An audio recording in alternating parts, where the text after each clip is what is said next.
Vanaema ütles, et õhk on puhtam peale tormi. Aga ta ei mõelnud selle all ilma, vaid meid. See ütlus on sajandeid vana. Põllu- ja meremehed märkasid seda esimestena, et peale suurt vihma või tormi õhk tundus puhtamana ja oli kergem hingata. Teadus kinnitas seda samuti, et tormid pesevad atmosfääri.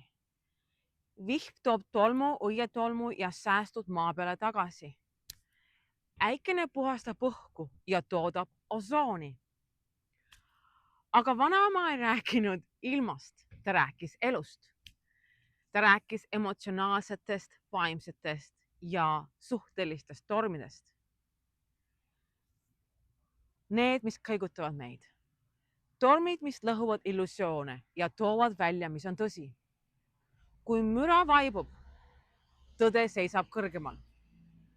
Nagu see üksik puu aasa peal peale suurt vihma.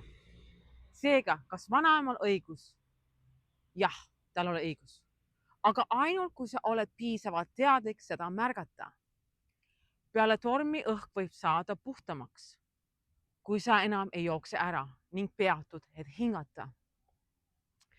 Ning kui sa lased õppetunnil lahendada ja kui sa oled valmis nägema, mida see torm paljastas sinu jaoks. Sest teadlikkus, mitte aeg, on see, mis teeb õhu puhtaks. Järgmine kord, kui elu rasub su oksi, pea meeles, mitte iga torm ei tule purustama, mõned tulevad puhastama. Ja kui torm on möödunud, hinga sügavalt, sest õhk on puhtam nüüd. Ja järgmisel nädalal tahaksin rääkida millestki, mida me kõik teeme. See väike valge vale, üks siin, teine seal, et hoida rahu, vältida ebameeldivust või kaitsta kellegi tundeid. Vanaema alati ütles, et valel on lühikesed jalad, aga ta ei öelnud meile, et mõnedel valedel on ka sabad.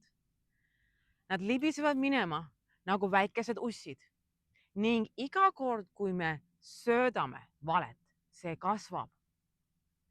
Valgus sinus austab valgus minust. Namaste. See on mõistus meetodis. Rohkem lugusid minu YouTube kanalil Evelyn Strickland. Järgmise nädalani. Head aega.